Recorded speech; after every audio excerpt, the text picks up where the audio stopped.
Hi, Kshira. Thanks for joining us. Thank you so much, Gemma, for having me. Great. So just to start off, could you introduce yourself and what you do for a job? So I'm the group director of data science for Global Fashion Group, and there are so many groups there, so I won't repeat that again. And I take care of the data science team for GFG, as we'll call it. And GFG is the parent company of the Iconic in Australia, New Zealand, Lamoda in Russia, Zalora in Southeast Asia, and Graffiti in Latin America. For those of you who know, the Iconic is we sell clothing and footwear online, and so GFG is the parent company that sells clothing and footwear in 17 countries across the world. And in my role as the group director of data science, I have three roles, and I call my role the ABC role. So the A role is advisory. So I advise the CEOs and then senior leadership on what decisions to and how to make decisions using data and how to justify what they're trying to do. So that's the advisory role. B is I build, which means I build a team that actually is a set of much smarter people than me who come in and solve these problems at scale. So it's not just one person problem. You solve so many problems. So I build a team. So that's the B. And C is I create things. So I myself sit down and code and create algorithms and dashboards and analysis so that people can be helped to make better decisions. So that's my role. The ABCs of my role are advising, building, and creating. So that's what I do. Great. And so you said you're the head of data science. Just in really sort of easy to understand way, could you explain what a data scientist is? So the way, and we have this typical question that we ask our potential candidates when they join us. So when I interview for someone, I ask them, how would you explain data science to your 83-year-old grandma who has no idea about data or science? Like she might know science, but she might know what data is. So the way I explain what data science is it's at the end of the day, what we do is we help people make smarter decisions. So everybody makes decisions every day, and we make decisions. You made a decision on what to wear for this interview. I made a decision on what to wear for this interview. What do we eat for lunch? So we make decisions so many times, micro decisions. Similarly, at businesses, the chief executive or the leadership makes decisions on where do we go next and how much money do we spend on this kind of marketing campaign or what do we sell next. So all these decisions are always going to be made. What if these decisions could be made with the help of data? And that's something that we help people with. We provide the data backing. We provide, it could be in the form of a dashboard, an analysis, an algorithm, whatever it is. We provide that to the leadership and to even to non-leadership people who are making day-to-day decisions, and then they can make smarter decisions. So that's what a data science team does, and that's what me and the team do. We work on pieces of work that shine a light on a problem by finding answers. We showcase why something is not going well, or we actually find out what drives something to go better. And so we shine a light on that, and people make smart decisions on the back of that. Okay, thank you. And what are some of the main skills that you need to become a data scientist? So I'd say there are three things that you need to be a data scientist. One is a lot of common sense. And as the common saying goes, common sense is not common. The funny thing is, it's just about how do you think about everything logically? Like if you're given a problem, how do you approach it without getting bogged down by data or tech or anything else? How would you approach it very logically? Like, so if I ask you to find out something very basic, like how many red cars are there in Sydney, without saying, no, you don't know how many red cars are there, or what is a red car, without going to all of that, how do people approach a problem like that? And that's typically an interview question too, right? Like, and so you might say, okay, typically there are so many people and there could be so many cars per person, and then out of these there are so many colors. And so how are you working it out logically, and how do you approach it? So that's number one. Number two is a basic ability to do programming, because a lot of work that we do is programming. We try to program our answers.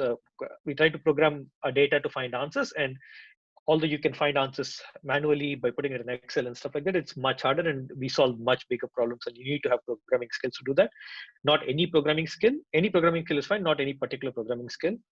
As long as you know one programming language, you can learn the other one pretty easily.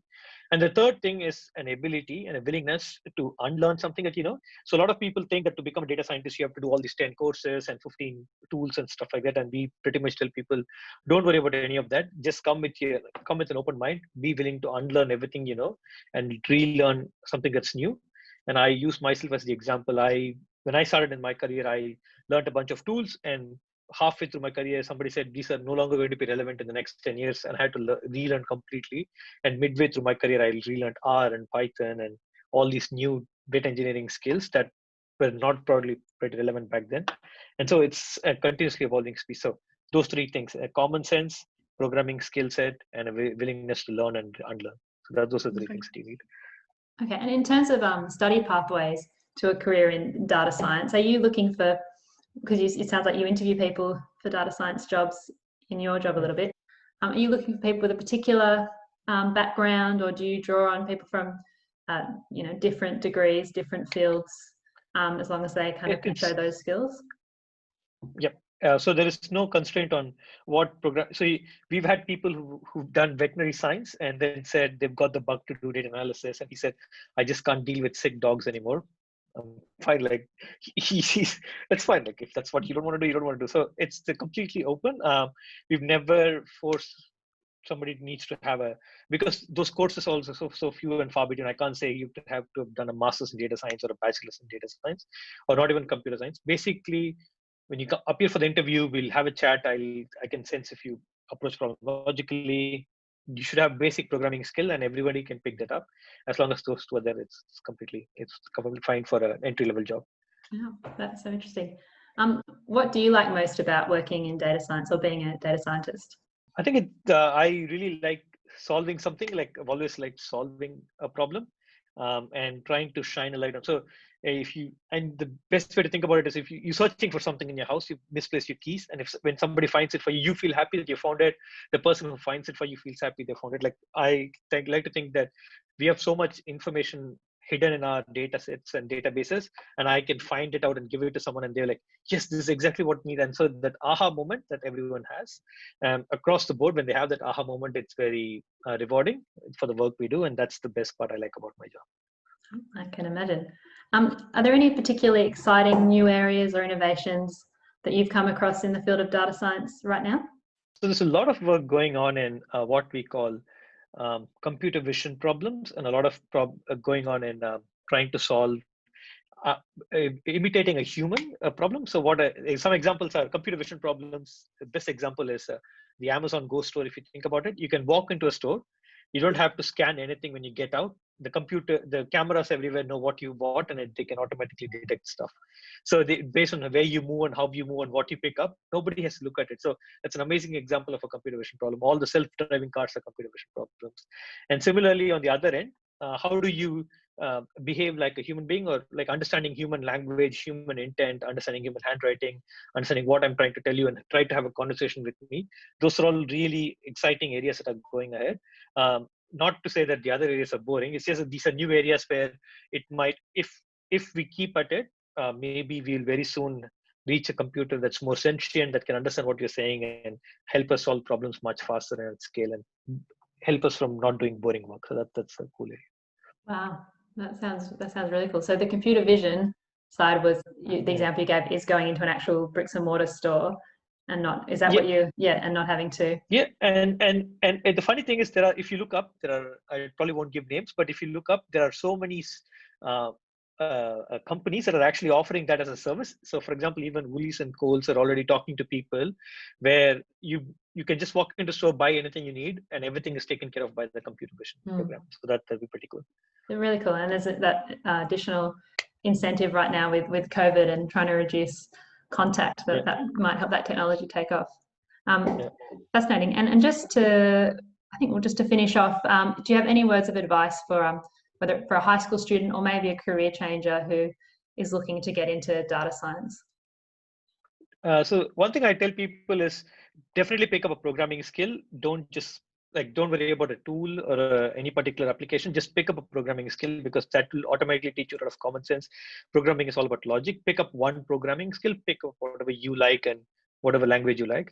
And two is, there are so many openly available data sets and openly available courses and everything else. So pick up instead of doing a course and just getting certificates, what I tell people is just pick up a data set.